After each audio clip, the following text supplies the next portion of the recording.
What if I told you that one of Africa's greatest empires began as just a handful of small villages? Welcome back to Praise History Hub, where we uncover the untold stories of African history.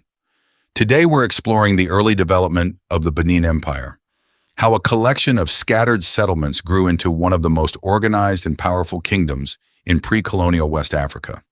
Long before there were mighty obus, magnificent bronze artworks, and towering earthworks, the land we now know as Benin City was home to small, independent communities. Among the earliest inhabitants were the Efa and Emehe people. Each village had its own leader, customs, and way of life. Interestingly, many of these ancient settlements still exist today as districts within Benin City or nearby communities, preserving a direct link to Benin's distant past. But how did these isolated villages become a powerful kingdom?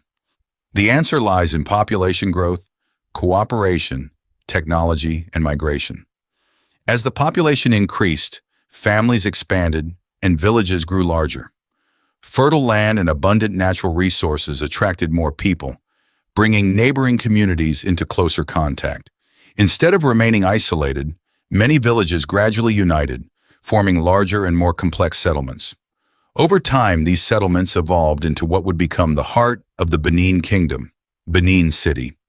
Then came a game-changing innovation, iron technology. Around 500 BC, possibly through the influence of the famous knot culture, ironworking reached the region. Iron tools such as hoes, axes, and cutlasses revolutionized farming. Farmers could clear forests faster, cultivate more land, and harvest larger quantities of food than ever before. More food meant more people.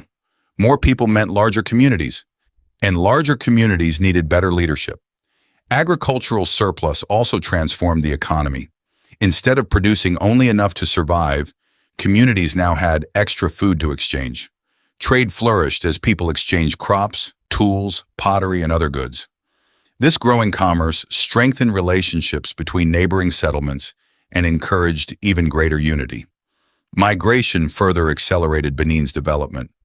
Different groups moved into the region over time, bringing fresh ideas, specialized skills, and new methods of governance. Some migrants introduced experiences with more centralized systems of leadership, helping lay the political foundations for a stronger and more organized society.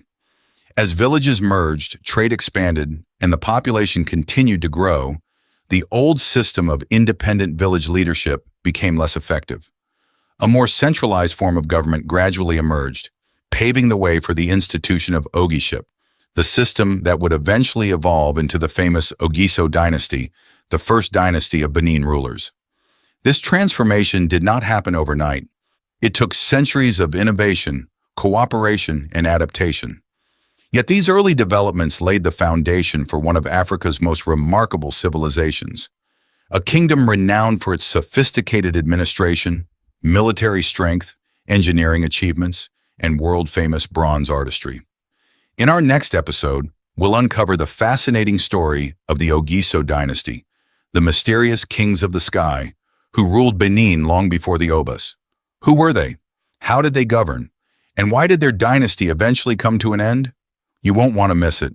If you enjoyed this video, please like, subscribe, and share. It really helps the channel grow and allows us to continue telling the rich and fascinating history of Africa. Thank you for watching, and I'll see you in the next episode on Praise History Hub. Thank you.